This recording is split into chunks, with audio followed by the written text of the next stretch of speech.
Eu quero compartilhar contigo sobre ano novo, vida nova. Quantos já ouviram essa frase? Frase muito bonita, não é? Muito bonita, e por isso que eu fiz questão de colocar aí para nós compartilharmos. Esse, na realidade, é um sonho, né? Na realidade, ano novo, vida nova é um sonho. Mas a realidade é que, se nós não mudarmos, nada muda. Então não existe uma mística de que do dia 31 para o dia 1º vai acontecer algo mágico e tudo vai se tornar diferente. Então nós estamos chegando, né, ao final de mais um ano. Daqui a algumas semanas nós teremos um ano iniciando, pelo menos no calendário e na agenda nós teremos um ano novo. Mas isso não significa que a nossa vida irá mudar. Então o ano não acontece quando encerra o dia 31 de dezembro, inicia o 1º de janeiro. Mas o ano inicia, ou tudo na nossa vida inicia quando nós decidimos mudar para ter uma nova vida ou uma vida nova. Então, independente se é no dia 31, independente se é no meio do ano, então esse marco e esse ciclo nós determinamos diante de Deus.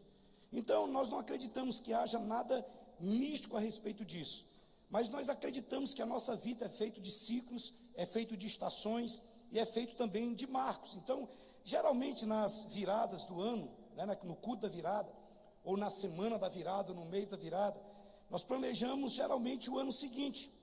E volto a afirmar, não tem nada de errado nisso. Nós devemos planejar, nós devemos ter alvos, e nós vamos falar sobre isso ao longo do mês. O tanto que é precioso nós estabelecermos metas e objetivos diante de Deus. Mas agora, pare só um instantezinho e pense nisso. Quantos compromissos que nós fizemos conosco mesmo, nesse ano de 2025, e nos anos anteriores? Quantos compromissos, quantos alvos nós estabelecemos diante de Deus, diante da família? Estabelecemos alvos em tantas direções. Mas quantos que nós estabelecemos esse ano e nós não conseguimos cumprir? Quantos alvos que lá no início nós colocamos diante de Deus e, sabe, lá no meio do ano nós já não lembrávamos de mais nada. Então, quem sabe nesse ano você tenha tomado muitas decisões no culto da virada, ou na semana da virada. Talvez você disse que esse ano você ia emagrecer, você ia para a academia, e para não desistir facilmente, você até pagou um plano de 6 meses ou de um ano, e de repente, você chutou o balde. Talvez o seu objetivo era ganhar mais peso, né? Enquanto algumas pessoas têm problema para perder peso, outros têm problema para ganhar, e tem também como alvo. Talvez no início do ano você disse: olha, eu vou investir mais na minha família esse ano. Esse ano eu quero mudar o meu relacionamento com a minha esposa. Talvez você no início do ano, na virada, você disse: esse ano eu concluo o meu 2º grau, ou eu concluo o meu curso superior, esse ano eu vou estudar para concurso, e esse ano eu quero passar em algum concurso público para me ter uma vida mais tranquila. Talvez você que é jovem disse: esse ano eu quero amar mais a minha família, eu quero obedecer, eu quero honrar mais o meu pai, eu quero honrar mais a minha mãe. Ou talvez você disse: não, esse ano eu quero aprender inglês, né? Quero aprender francês, eu quero aprender a falar o maranhês, não sei. Ou talvez tocar um instrumento, né? De repente você fala assim: não, esse ano eu quero comprar um violão, que eu vou aprender a tocar violão. E de repente você começou lá, blém, blém, blém, blém, blém, e depois você já não fez mais nada. Então, talvez, né? Você decidiu que esse ano você iria organizar a sua vida financeira. E esse vai ser um dos cursos que nós teremos na Escola da Família. Talvez você disse: olha, eu vou parar de gastar mais do que eu ganho, eu vou pagar minhas contas, as minhas pendências, eu vou organizar tudo direitinho. Muitos desses compromissos podem não ter se tornado uma realidade na sua vida, por várias razões, por vários motivos. Então, a grande verdade é que a nossa virada acontece, não é do dia 31 para o dia 1º. Toda virada acontece exatamente na decisão de mudar a nossa vida. Nós vamos decidir, eu decido, eu tomo uma posição, sabe, instantânea e imediata de mudar essa área da minha vida, e eu vou investir nela. Então eu quero compartilhar contigo alguns princípios bíblicos para nós vivermos uma vida nova em um ano novo. Então, para viver uma vida nova em um ano novo, a primeira coisa que eu quero compartilhar com você é que nós precisamos terminar o que nós começamos. Se você quer viver uma vida nova no ano novo que vai se iniciar, decida nessa noite terminar aquilo que você já começou. Existe aquilo que nós chamamos da maldição do eu quase consegui, eu quase terminei, quase que deu certo, quase que eu cheguei lá, quase que eu passei, quase que eu ganhei. Sabe aquele quase? Então nós chegamos na realidade no último mês do ano. Então nós estamos diante dos últimos dias e parece que cada ano que passa a coisa é muito mais acelerada. Esse é o primeiro domingo do último mês do ano. Mas quando é que de fato o ano 2025 vai acabar? E quando é que o ano de 2026 vai começar para mim e para você? É interessante que muitas vezes a nossa expectativa todinha, sabe, de mudança de vida, da nossa realidade, está no dia 31 de dezembro. Eu não sei você, mas quando eu era adolescente, eu tinha um negócio seguinte, quando ia começar as aulas, meu irmão, eu comprava uma mochila nova, eu pegava o meu caderno, naquela época tinha um negócio, não tinha tanto recurso igual tem hoje, mas eu pegava a régua, eu riscava cada parte do meu caderno, eu fazia uns gueri-guerizinhos, eu encapava caderno, eu encapava livro, e eu falava assim, não, agora eu vou fazer a coisa funcionar. Aí de repente, quando dava 3 meses, 4 meses, o caderno já estava todo assim, já amassado, todo riscado, a caneta já estava com um bocal lá todo mordido e ficar nha. Aí você de repente já desandou completamente. É interessante que muitas vezes a nossa expectativa está nessa mudança. Não, é no próximo ano, é como se houvesse algo mágico, como eu tenho falado até agora. Agora preste atenção, nós precisamos entender que nada muda se nós não mudarmos. Quantas viradas já passaram e nós não conseguimos concluir algumas coisas, terminar algumas coisas que nós precisávamos terminar. Então assim, eu quero fazer uma pergunta para você: quais são as coisas que precisam ser concluídas na sua vida ainda esse ano? Quais são as coisas que precisam ser terminadas ainda esse ano? E eu falo isso porque, conversando com muita gente em vários lugares, eu já vi pessoas que já jogaram a toalha no bocado de áreas.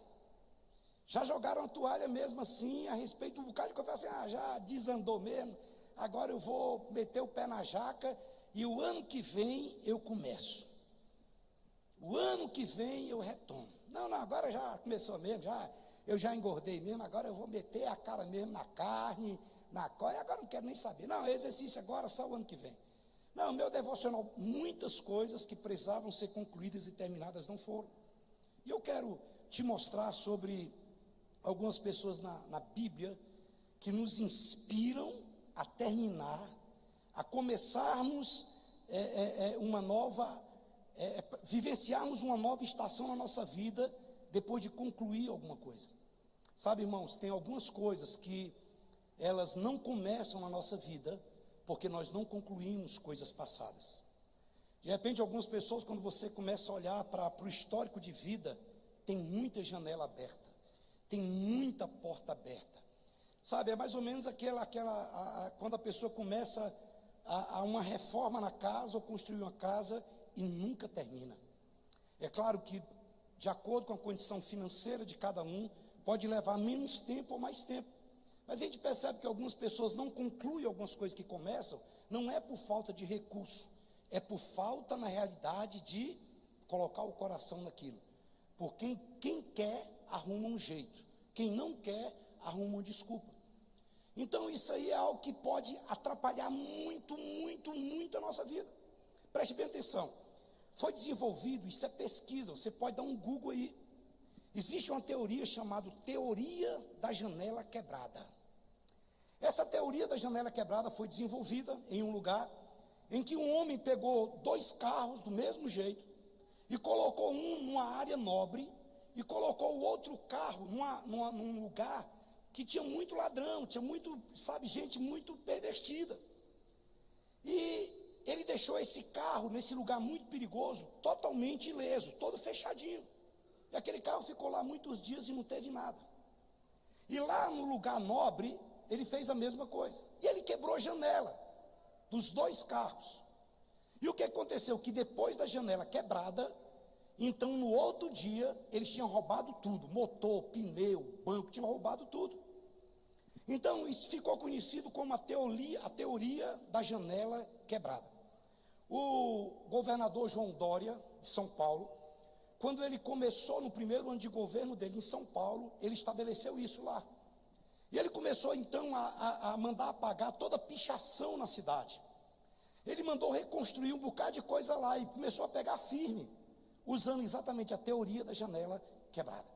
Você vai perceber que um lugar pode estar limpo, mas se de repente você começa a jogar lixo ali, rapidamente a vizinhança todinha começa a jogar lixo no mesmo lugar. Então qualquer coisa na minha vida e na sua vida, que nós podemos viver a teoria da janela quebrada, tanto na nossa alma, como na nossa vida espiritual, como na nossa vida física. Qualquer coisa dentro da nossa casa que estragar, e nós não providenciarmos que seja arrumado, ela vai continuar por muitos anos, e outras coisas também vão me estragar. A mesma coisa acontece na nossa vida, esse princípio da janela quebrada. Coisas que nós não finalizamos, é porta aberta para que outras coisas desandem na nossa vida. Nós vamos ver, por exemplo, Noé, em Gênesis capítulo 7, versículos 5, 6 e 7, diz assim, olha, preste bem atenção. E Noé fez tudo como o Senhor lhe tinha ordenado. Noé tinha 600 anos de idade, quando as águas do dilúvio vieram sobre a terra. Noé, seus filhos, sua mulher e as mulheres de seus filhos entraram na arca por causa das águas do dilúvio. Noé, ele construiu um ambiente seguro para a sua família, quando ele concluiu, quando ele terminou a construção da arca. Porque em seguida veio o dilúvio e nós conhecemos a história. Tudo que tinha vida foi totalmente estipado da face da terra. Então, uma arca pela metade não seria capaz de conduzir Noé e a sua família para a terra que Deus havia preparado. Havia uma promessa de livramento de Deus para eles, mas para isso a arca tinha que estar totalmente concluída. Então Noé terminou. Então ele criou esse ambiente seguro para a sua família quando ele termina a arca. Nós vamos ver, por exemplo, Moisés estimulando a fé do povo hebreu em tempos difíceis, exatamente quando ele concluiu o tabernáculo. Êxodo capítulo 40, versículo 33 e 34 diz assim: finalmente Moisés armou o pátio ao redor do tabernáculo e colocou a cortina à entrada do pátio. Assim Moisés terminou a obra. Aí, versículo seguinte diz: então a nuvem cobriu a tenda do encontro e a glória do Senhor encheu o tabernáculo. Preste bem atenção, um tabernáculo pela metade não conduziria o povo ao nível de adoração, de busca e de presença manifesta de Deus, como aconteceu. Na realidade, iria gerar uma frustração e um desânimo muito grande. Moisés, ele concluiu. Tem muitas coisas nas nossas vidas espirituais que nós não passamos para um outro nível, que algo maior de Deus não é estabelecido nas nossas vidas, porque geralmente nós não concluímos aquilo que nós começamos. Nós não concluímos a leitura de um livro, nós não concluímos um curso, nós não concluímos a leitura da palavra, nós não concluímos um período de oração, e isso impede que algumas coisas aconteçam. Nós vamos ver, por exemplo, Salomão.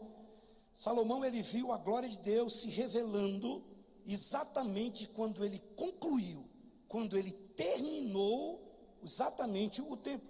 Lá em 2 Crônicas, segundo livro das Crônicas, capítulo 5, versículo a parte A, versículo 13 e 14 diz: terminada toda a obra que Salomão havia realizado para o templo do Senhor, uma nuvem encheu o templo do Senhor de forma que os sacerdotes não podiam desempenhar o seu serviço, pois a glória do Senhor encheu o templo de Deus. A glória de Deus não iria descer, não iria se manifestar sobre uma construção inacabada. E o povo não teria a experiência que tiveram com Deus.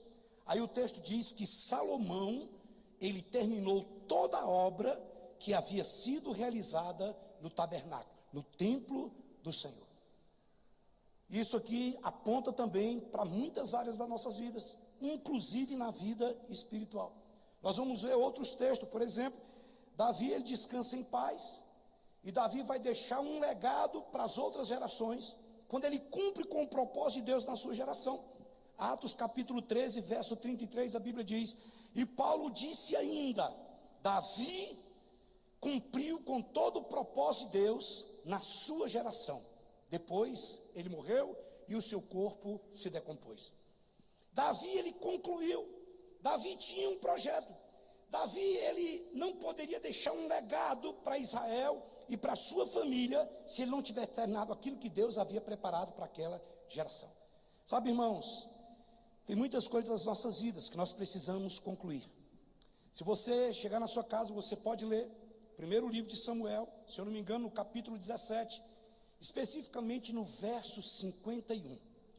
O texto diz que, os versos anteriores, que Davi vai enfrentar Golias. E Davi, ele arremessa uma pedra na testa de Golias. E o que aconteceu com Davi?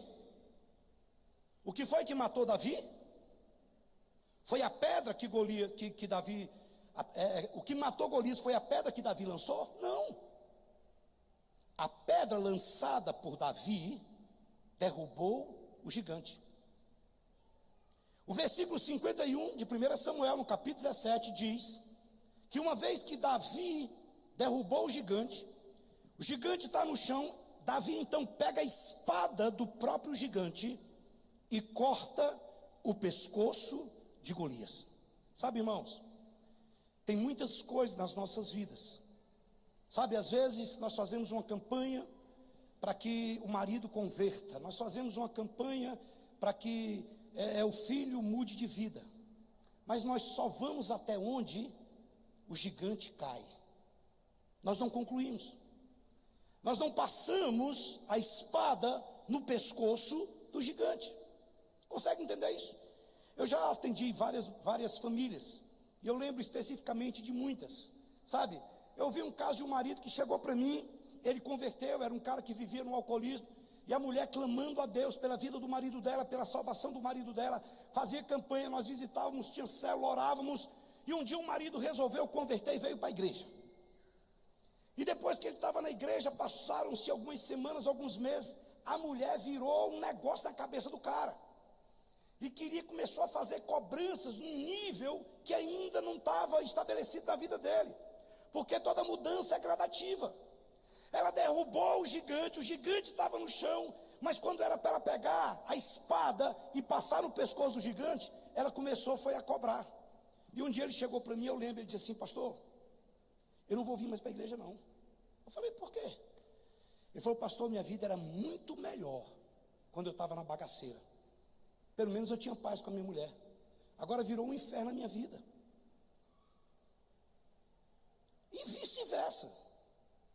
Consegue entender isso? Pastor, o que a mulher tinha que ter feito? Esperado mais um pouquinho, esperado talvez mais 2 meses, 3 meses, 6 meses, 1 ano, porque Paulo diz: estou plenamente certo de que aquele que começou a boa obra em vós há de completar até o dia de Cristo Jesus. As pessoas, quando convertem, elas vão levar um tempo para ter a sua vida transformada. Então preste atenção, são muitas áreas das nossas vidas. Um jovem batiza, ele começa a andar em santidade. Aí de repente, em vez do cara derrubar, cortar o pescoço do gigante, ele começa agora a se alimentar de coisas, sabe, indevidas. Começa agora a entrar na pornografia. Às vezes é um adolescente de 12, 13 anos que acha que vai se tornar mulher ou que vai conquistar alguma coisa se perder a virgindade com determinada pessoa. As moças que estão aqui, escutem o que eu vou dizer para você. Todo rapaz que ele tem relação com a mulher, antes dele casar, ela perde muito valor para ele. Às vezes o homem tem interesse até levar na cama, depois que ele leva na cama, ele vai esnobar ela. E eu poderia te falar aqui de pactos espirituais, de demônios que tomam conta da vida de adolescentes, de jovens, de pessoas solteiras, que se envolvem. Preste atenção, toda relação sexual tem derramamento de sangue. E aquele sangue, quando é derramado, se for dentro do casamento, o Espírito Santo pega aquele sangue e fortalece o casal. Mas se a relação sexual é fora do casamento, um espírito maligno por nome Pombagira e sua falange de demônios pega aquele sangue, porque aquilo é um despacho para ela e vai destruir a vida sentimental daquele jovem, daquela jovem. Ele conseguiu, ele aceitou Jesus. E ao invés dele cortar a cabeça do gigante e falar, eu vou viver em santidade, eu não quero mais isso, então ele se entrega. E ele não conclui aquilo que ele começou. Nós podemos ver, Jesus tem tantos exemplos. Jesus, ele nos redimiu do pecado quando ele consumou completamente a obra na cruz. Jesus, até um instante antes dele dizer tetelestai, está consumado, o diabo usa alguém do lado dele e diz assim, se tu és filho de Deus, desce daí, tira a mim também.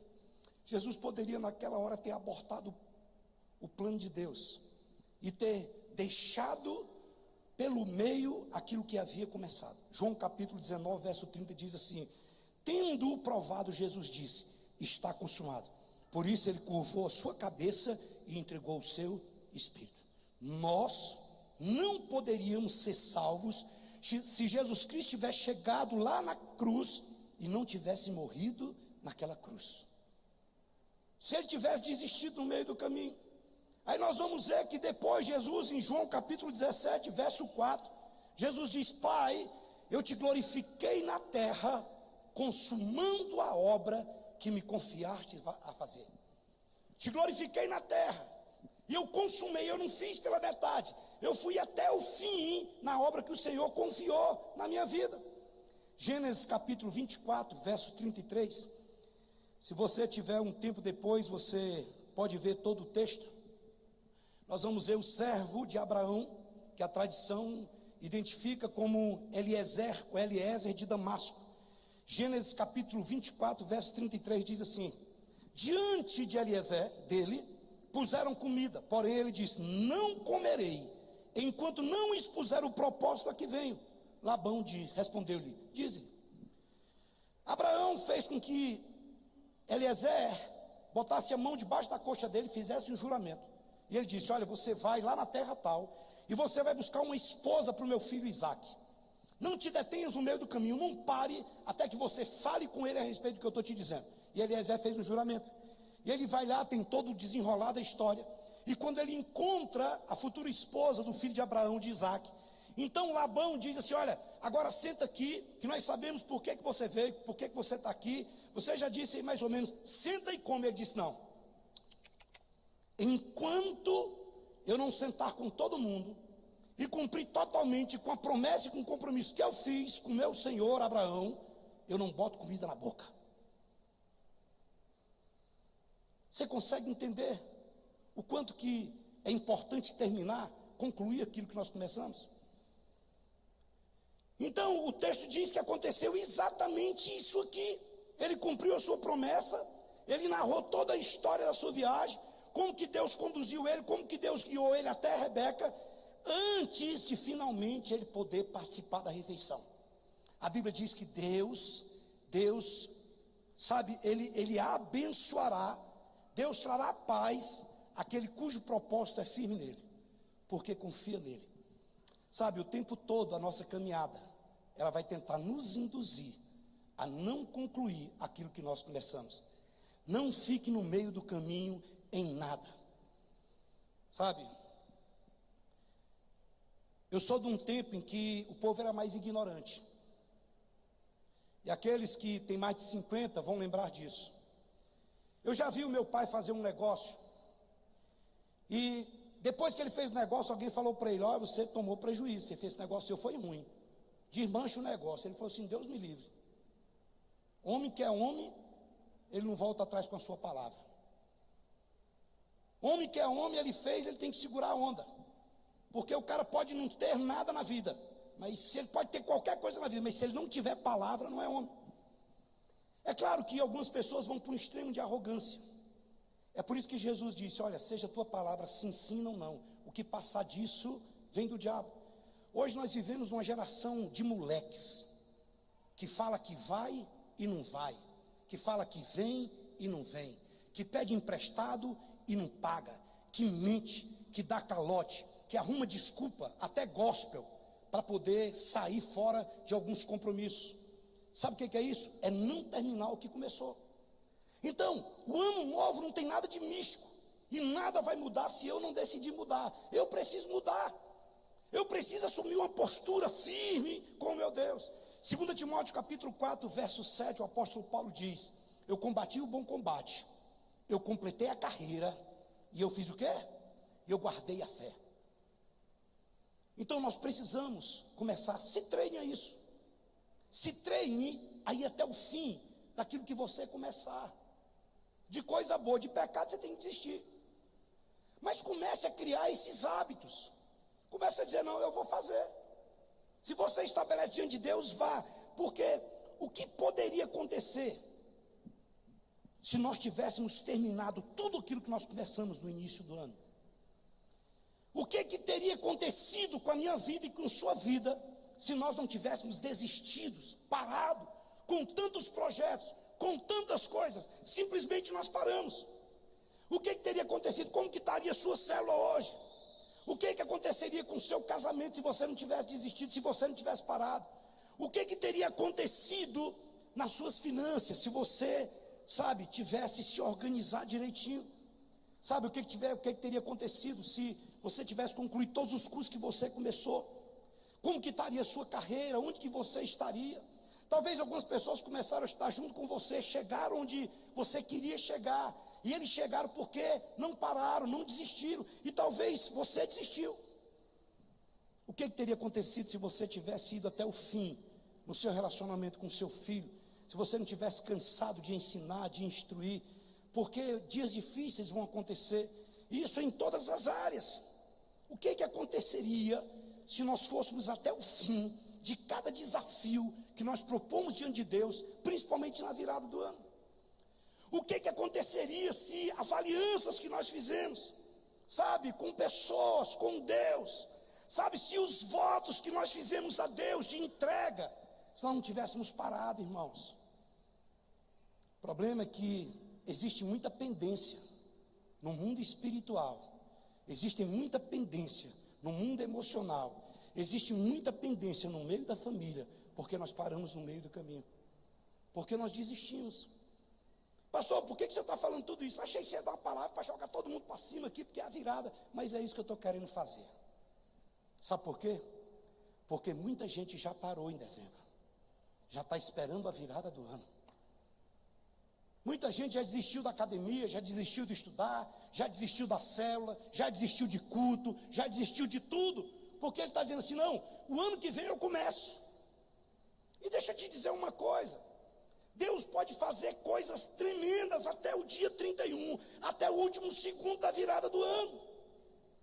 Então está na hora de nós começarmos a viver aquilo que Deus planejou para a nossa vida. Nós precisamos concluir. Presta atenção, o ano ainda não acabou. Esse é o primeiro domingo do mês de dezembro. Então não tem por que desistir. Talvez a restauração, a salvação, a cura, o milagre, o derramar de Deus ainda vai acontecer.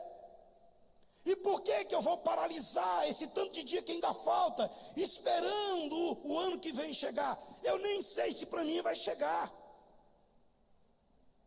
Então nós precisamos concluir aquilo que nós começamos. Segunda coisa que eu quero compartilhar com você nessa noite. Eu falei sobre concluir. Agora, tem uma coisa que é muito mais preciosa do que isso. Termine bem o que você começou, para você poder começar melhor. Não é só concluir, não é só terminar, é terminar bem.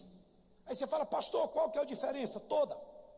Salmista no Salmo 121, verso 8, a Bíblia diz assim: olha, o Senhor guardará a sua saída e a sua entrada, desde agora para sempre. Uau! Por que Davi não diz: o Senhor vai guardar a tua entrada e a tua saída? Por que que ele diz, olha, o Senhor vai guardar a tua saída e a tua entrada, desde agora para sempre?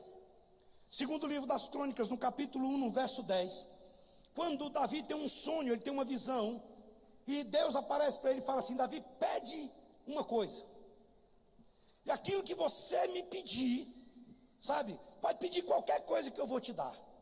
Sabe o que foi que Davi pediu? Davi diz assim no verso 10, dá-me agora sabedoria e conhecimento, para que eu possa sair e entrar diante desse povo, para que eu possa julgar esse tão grande povo. E Deus diz, porque você não pediu o dinheiro, porque você não pediu a morte dos seus inimigos, eu vou te dar sabedoria como jamais existiu, eu vou te dar riqueza acima de tudo, eu vou te dar vitória sobre teus inimigos. Mas preste atenção, Davi pediu, dai-me sabedoria para sair e para entrar. Por que que Davi não pediu sabedoria para Salomão, não pediu sabedoria para entrar e para sair? Porque aqui tem um princípio espiritual. Aqui tem um princípio espiritual. Salomão, eu falei Davi, não foi? Salomão chega diante de Deus e fala, Senhor, me dê sabedoria, para mim saber sair e saber entrar. Por quê? Porque a forma como nós saímos de qualquer situação, de qualquer lugar, de qualquer relacionamento, determina a forma como nós vamos entrar, e que portas vão se abrir diante de nós. A Bíblia não tem nenhuma frase exata que diga, a forma como encerra ciclos determina como as portas serão abertas. Não tem nada disso. Mas existe a ideia de ações que nós tomamos que influenciam o nosso futuro. É algo que está na Bíblia, é algo recorrente. E tem tantos princípios sobre isso. Existem muitos conceitos sobre isso. Por quê? Porque mais importante do que saber entrar é saber sair. Preste atenção. Ninguém conhece ninguém quando entra em um lugar. Você só conhece uma pessoa quando ela precisa ser removida da posição que ela está. Quando você estabelece alguém em algum lugar, é tudo às mil maravilhas. Um funcionário quando começa a trabalhar, alguém quando começa em qualquer ministério, todas as pessoas quando entram em determinadas situações, em determinados projetos, eles são extremamente amigáveis. Agora você pode pegar o seu melhor amigo, a pessoa mais fiel, e remova ela da posição que ela está, aí você vai saber quem de fato ela é. Nós não conhecemos ninguém quando entra, nós conhecemos quando é preciso ser removido. Isso aqui é um princípio espiritual. Por quê? Porque tem muita gente que quando entra é assim, mas quando sai deixa um rastro de sangue para trás. Presta atenção, isso é princípio espiritual. A forma como nós saímos de uma situação é determinante para a forma como nós vamos entrar. Vai determinar as portas que serão abertas. Por exemplo, Gálatas capítulo 6, verso 7 diz assim, olha, não se deixe enganar, de Deus não se zomba, pois o que o homem semear, isso também o quê? Colherá. Isso aqui é a lei de quê? Da semeadura e da colheita. Então ele está dizendo exatamente isso. A maneira como nós lidamos com o plantio vai afetar a colheita. Exatamente as oportunidades, as consequências do próximo ciclo, a próxima estação que vai acontecer na nossa vida. Preste bem atenção nisso. 2 Coríntios capítulo 5, verso 17, Paulo diz assim, olha, portanto, se alguém está em Cristo, é nova criatura. As coisas velhas se passaram e eis que tudo se fez novo. Aqui também vale arrependimento e novidade de vida. O fechamento de um ciclo muitas vezes envolve arrependimento de erros do passado e a busca por uma nova direção. Olha aqui para mim, eu falo isso com todo o coração, com motivação correta. Hoje no meio da igreja evangélica existe mais adesão do que conversão. É um bocado de artista, um bocado de gente que não nasceu de novo, que diz que converteu, mas não converteu, ele aderiu a uma nova religião. Porque não existe novo nascimento, não existe conversão sem um verdadeiro arrependimento. 2026 não vai mudar nada se eu não mudar minha postura de vida, se eu não aprender a encerrar bem os ciclos da minha vida. Eu não vou andar em novidade de vida. Paulo está dizendo, olha, portanto, se alguém está em Cristo, é o que? É nova criatura. Então, é muito importante entender isso. Tem que haver um fechamento espiritual adequado para um novo começo. Qualquer pessoa que se envolva com as coisas de Deus, dando migué, ele vai quebrar a cara na frente. Existe diferença entre arrependimento e remorso. Remorso é um sentimento de culpa por algo que eu fiz, e isso não gera mudança de vida. O que gera mudança de vida é o verdadeiro arrependimento. É por isso que o salmista diz: aquele que confessa as suas transgressões e a abandona, alcançará graça diante de Deus. Então é muito importante eu entender isso. Por exemplo, a questão da fidelidade no pouco. Mateus capítulo 25, do verso 14 ao 30, ele conta sobre a parábola dos talentos. A Bíblia diz que um homem saiu e ele distribuiu talentos para as pessoas. Ele deu 5 talentos para um, deu 2 talentos para um e deu 1 talento para o outro. Depois de alguns anos ele voltou para prestar conta. E aquele que ele deu 5 talentos, devolveu para ele 5 talentos. O que ele deu 2, devolveu 2. E aquele que deu 1, ele disse: olha, eu fiquei com medo do que ia acontecer, e eu enterrei o meu talento. Aqui esse texto ensina que a fidelidade e a responsabilidade com as coisas que Deus nos confiou determina se mais nos será dado. Sabe, irmãos, seja bem honesto, presta atenção. Não vou dar esse exemplo não, porque eu posso machucar pessoas. Mas escute, o que é que você tem feito com aquilo que Deus tem te dado? Você tem talento? Deus te deu esse talento? Mas você está usando o talento que Deus te deu para quê? A Bíblia diz que aquele que tem vai ser dado mais. Então muitas pessoas, elas não sobem, não progridem na vida espiritual, no ministério, exatamente porque não são fiéis no talento que Deus deu. Presta atenção, tudo que chega nas suas mãos, nas minhas mãos, são testes da parte de Deus. Como que eu vou me comportar com esses testes? Você vê um outro princípio muito forte que fala sobre isso, é perdão e reconciliação. Jesus fala na oração do Pai Nosso em Mateus no capítulo 6, no verso 14, 15 e 16. Na oração do Pai Nosso ele diz: perdoa as nossas ofensas, assim como o quê? Nós perdoamos a quem nós temos o quê? Ofendido. Pastor, por que você está falando isso? Porque nós precisamos encerrar bem ciclos na nossa vida. Talvez você saiu de um relacionamento com o coração carregado de amargura. Rasga essa promissória. Talvez você terminou uma sociedade. Rasga essa promissória. Sabe, talvez você teve que sair de um serviço, teve que sair da igreja. Eu não sei. Quando depender de você, tenha paz.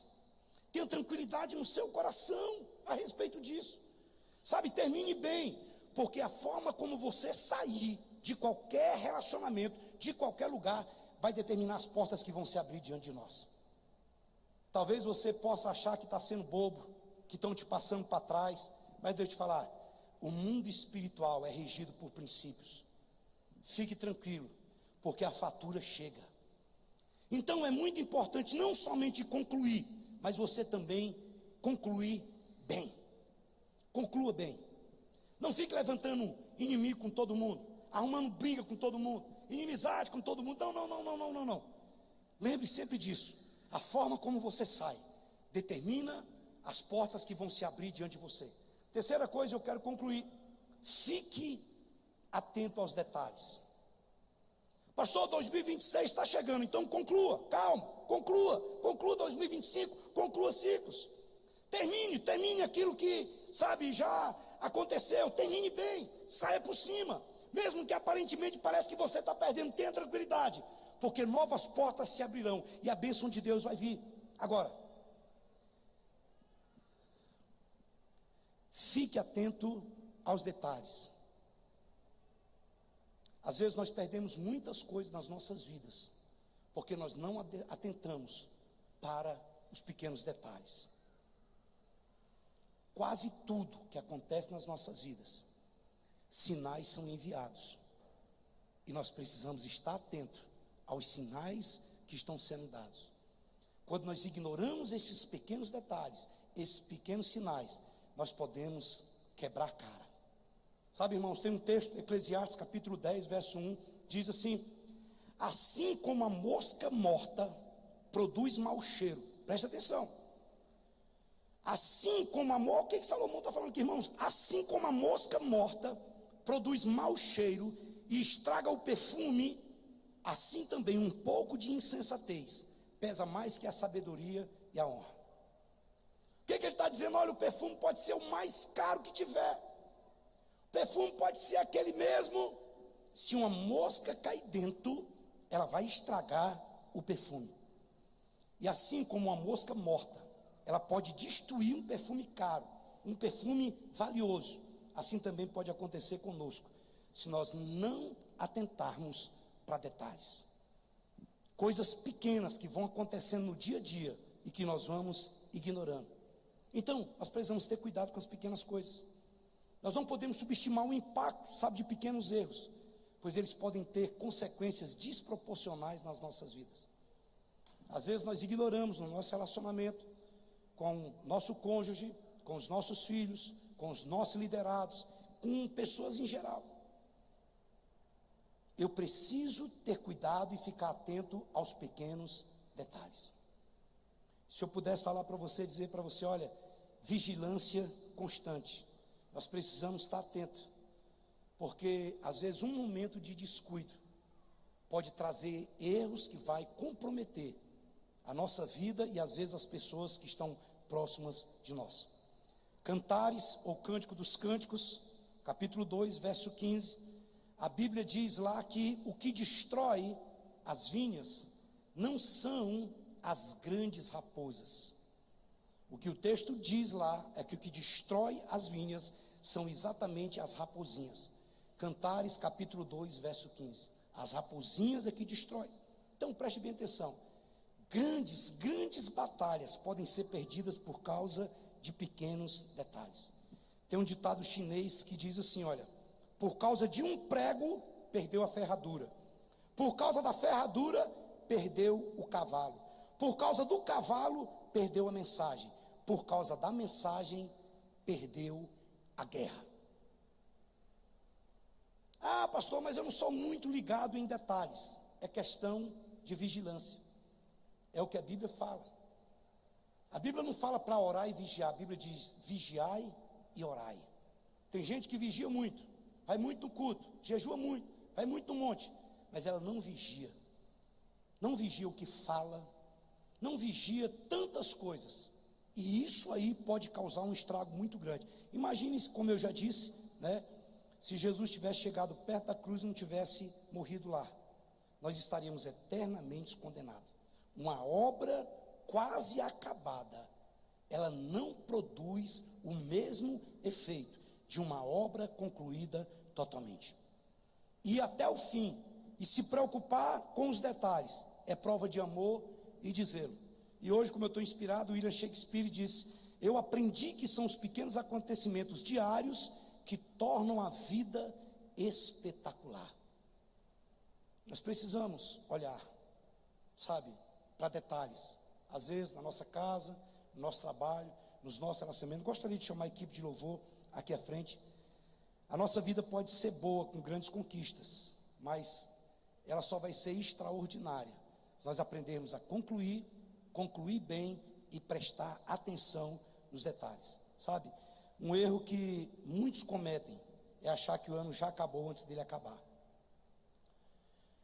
E parece que dezembro é um buraco negro. Muitas pessoas, elas literalmente, elas largam quase tudo para poder recomeçar em dezembro. Não faça isso, porque toda lacuna, ela vai ser ocupada por alguém. Isso em todas as áreas. Os espaços que ficarem vazios, eles vão ser preenchidos. E nós podemos adiantar muito isso. Eu poderia falar isso para você. Por exemplo, olha, eu fui atleta profissional. Dá para ver pelo corpinho, não dá? E uma coisa que eu fazia sempre, quando eles davam férias, eu continuava treinando.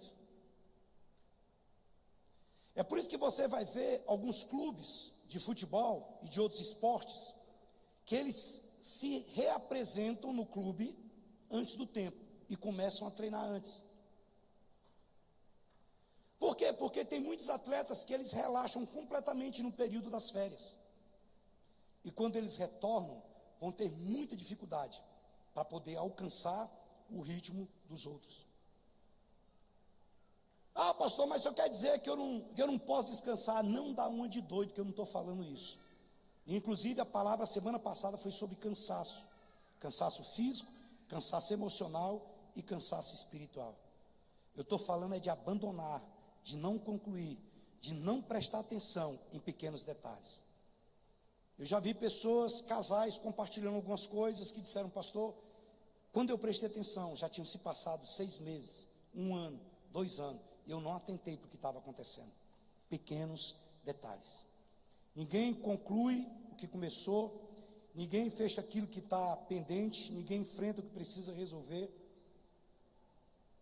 E o ano em si, a virada do ano não vai resolver isso. Se você quer e pode, se coloque de pé. A minha palavra para você nessa noite é: não desperdice o mês que fecha ciclos. Dezembro é um mês de conclusão de estações, de marcos e de ciclos. E eu vou terminar, eu vou até o fim, até o dia 31, e fazer o que precisar ser feito. Eu vou dizer algo para você: quem se adianta, governa.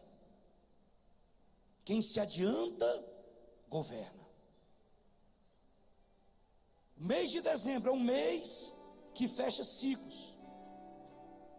Então conclua, para você poder recomeçar. Não desperdice o seu tempo. Não desperdice, porque o milagre pode acontecer a qualquer hora. Não entre no ano novo carregando bagagens do ano velho, carregando pesos e fardos que não houve conclusão. Aí você vai simplesmente mudar de um dia para o outro, carregando o mesmo peso. Conclua bem, preste atenção nos detalhes e fique atento para aquilo que Deus está fazendo, para aquilo que Deus deseja fazer nas nossas vidas e através das nossas vidas. Eu creio que, nós podemos avançar, crescer em todas as áreas, mas algumas coisas nós temos que estar atentos. As coisas não acontecem por acontecer. Não há ano novo se não houver vida nova, se não houver mudança. Uma frase muito comum aí que diz que é tolice querer receber coisas novas se você continua fazendo coisas velhas. É impossível você ver mudança, nós vemos mudança se nós continuarmos fazendo as mesmas coisas. Se você quer e pode, erga suas mãos aos céus e peça ao Senhor direção sobre pendências que precisam ser concluídas. Se são pendências financeiras, vá lá conversar com a pessoa, vá lá se resolver. Se são pendências emocionais, chega diante do Senhor e faça tudo aquilo que for necessário fazer. Resolva. Não carregue pendências, não carregue fardos e pesos desnecessários. Há uma nova vida, há uma vida nova no ano novo, há uma vida nova numa semana nova, há uma vida nova num mês novo, há uma vida nova no ano novo, há uma vida nova todas as vezes que nós decidimos mudar e ir até o fim, no nome poderoso de Jesus.